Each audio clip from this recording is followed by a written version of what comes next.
Salut chers amis en Jésus-Christ. Bienvenue au dimanche, le 5e dimanche du Carême, l'année B.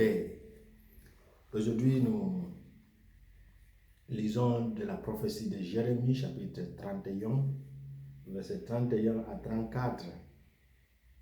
La lettre aux Hébreux, chapitre 5, versets 7 à 9. L'évangile selon Saint Jean, chapitre 12, verset 20 à 33. Autour des thèmes, jusqu'à ce que nous soyons élevés. Jusqu'à ce que nous soyons élevés.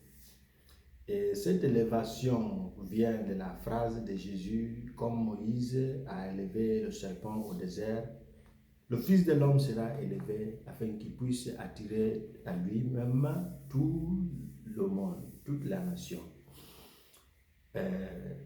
Jésus, à l'exemple parfait de l'amour de Dieu, nous a aimés et continue à nous aimer.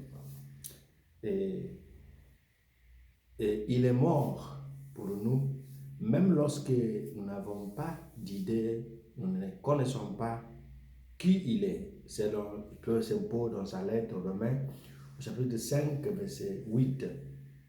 C'est le niveau que l'Église souhaite que ses enfants atteignent alors que nous approchons progressivement la fête de Pâques. Si personne ne peut nous empêcher d'aimer, c'est simplement parce que l'amour jaillit de l'intérieur de l'homme, le siège de la conviction ou personne d'autre que toi-même. L'aimant ne peut déterminer l'attitude.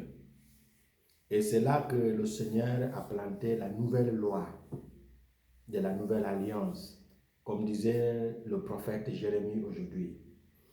Cela implique pourquoi, ou explique pourquoi, personne ne dira à son frère, à son prochain, de connaître Dieu, car tous parviendront à le connaître avec l'aide de l'Esprit Saint de la nouvelle alliance. Et une phrase qui me manque ou qui me marque ici, c'est « Je ferai une nouvelle alliance et je ne me souviendrai plus de leurs péchés. » L'ancienne alliance ayant été violée, la tentative de réforme sur le roi Josias était très courte. Une catastrophe s'ensuivra, ne laissant qu'un restant de la nation. Puis une alliance éternelle sera conclue, comme à l'époque de Noé. Et les conditions de l'alliance, de l'ancienne alliance, sont maintenues. Il y a toujours cette obéissance à la loi et la présence divine qui apporte la paix et la prospérité matérielle. Cet idéal se résume dans la formule « Je serai ton Dieu et tu seras mon peuple ». Donc, dans cette alliance, Dieu nous a invités à être son peuple et il nous rassure qu'il est notre Dieu. Et un bref regard sur la deuxième lecture d'aujourd'hui montre que Jésus a acquis sa perfection par cette obéissance, vécue à travers sa passion. Ainsi, il devient la source du salut éternel pour tous ceux qui lui obéissent.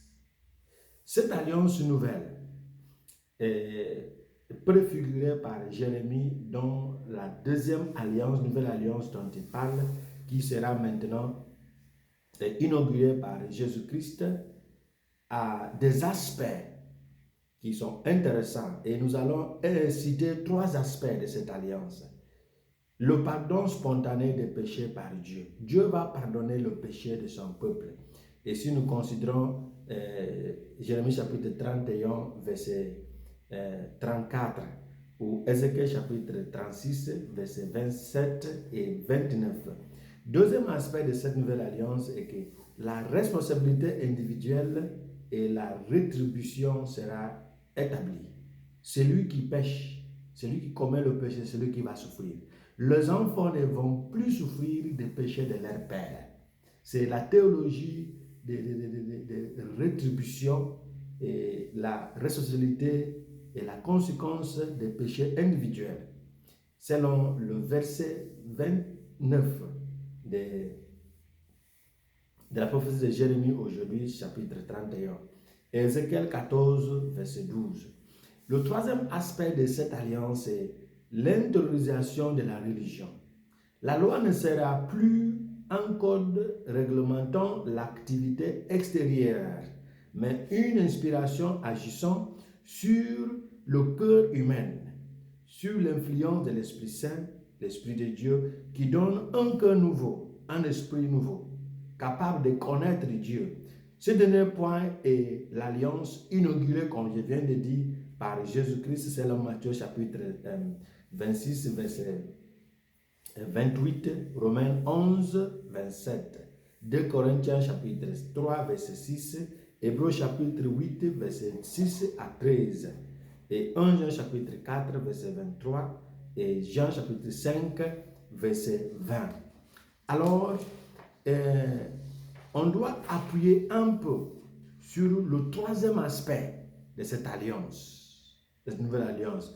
Et je voudrais dire que tant que notre vie chrétienne ne devienne pas une pratique de la religion, en vérité et en esprit, selon l'évangile de Saint Jean chapitre 4, verset 23, en termes pratiques, nous ne pourrons pas progresser. Même si nous nous développons en structure et en nombre, et même si nous nous répandons dans diverses parties du monde par la multiplication des églises, la multiplication des cathédrales, des basiliques, même si on continue à se répandre partout, si notre religion ne se traduit pas à une religion de vérité et d'esprit, c'est une perte de temps. Alors, aujourd'hui, en s'approchant à la fête de Pâques, l'Église nous invite à nous rendre compte que l'alliance dont il s'agit, c'est une nouvelle alliance où l'homme a reçu la capacité de plaire à Dieu, parce que par la mort et par la résurrection de Jésus qui a inauguré le royaume de Dieu déjà là, l'homme a reçu la capacité de pouvoir vouloir plaire à Dieu. Donc personne ne dira qu'il n'a pas cette capacité. Et aujourd'hui, on nous présente la croix comme une nécessité. Quand nous parlons de la croix, beaucoup comprennent seulement la souffrance matérielle telle que la maladie, la pauvreté, l'oppression et autres. Mais cette liste ne résume pas ce qui constitue la croix. Et la croix, dans sa vraie sens, c'est faire un effort, aussi minime soit-il, pour la justice, la droiture, s'opposer au mal, ou vivre par nos paroles. Ce sont les lourdes charges, les lourdes croix, dont beaucoup ne parlent pas de nos jours. Et la croix, c'est d'obéir à l'ordre de notre personne. Et la personne dont il s'agit, c'est Jésus, qui nous dit comment vivre. Un adulte qui est sur l'autorité d'un autre adulte, il n'est pas libre parce qu'il porte la croix. Il porte la croix. Malgré les nombreux miracles de Jésus, les gens étaient contre lui simplement parce que ses enseignements ne ressemblaient pas aux enseignements habituels, aux sermons habituels qu'ils ont l'habitude d'attendre, enrobés de sucre, que leurs oreilles et leur cœur aimaient, juste pour se divertir, et juste pour attirer les applaudissements ou les éloges. Jésus a été crucifié parce qu'il ne pouvait pas trouver de fautes en lui. Il leur fallait donc inventer une faute. Mais tant qu'il n'a pas été élevé de terre, il ne pouvait attirer tous les hommes à lui. Et c'est pourquoi aujourd'hui, notre identité comme les disciples de Jésus doit être connue. Et c'est pourquoi, en revenant à la phrase de « Lorsque le Fils de l'homme sera élevé, il attirera tout le monde à lui-même » et nous dit notre thème que c'est jusqu'à ce que nous soyons élevés. Nous pouvons dire qu'un plongeur secouriste, ça veut dire celui qui vient au secours des gens qui se noient, ne peut pas sauver quelqu'un qui se noie dans l'eau s'il est dans le même état que la victime. N'ayant pas d'équipe de bouteilles d'oxygène, ni de masques de sécurité, ni de kits de plongeurs. À mon avis, nous ne pouvons pas sortir quelqu'un d'un puits si nous sommes dans le même puits avec lui. Vous devez faire l'expérience d'être élevé de la terre, avant de pouvoir attirer les hommes au Christ. Donc, tu ne peux pas inviter les gens sur une route que tu ne connais pas. Notre monde, nous dit Saint François d'Assise, a beaucoup entendu parler de l'amour, de la religion, de Dieu, du Christ, mais ce que le monde attend maintenant, c'est la pratique. Demandons au Christ la grâce, en s'approchant à la fête de Pâques, que nous arrivions à voir une empreinte de cette période de carême que nous avons commencé à vivre depuis, que cette empreinte soit visiblement remarquée par les gens. Et nous ne vivons pas le carême juste pour faire plaisir aux gens. C'est pour d'abord transformer notre parce que chacun d'entre nous a besoin d'une transformation. Nous avons besoin d'un changement de notre vie. Et c'est pourquoi, malgré nos faiblesses, nous luttons pour que le Seigneur nous touche, pour qu'il nous transforme, pour qu'il nous prépare pour le jour où il viendra nous racheter finalement. Qu'il nous bénisse. Amen.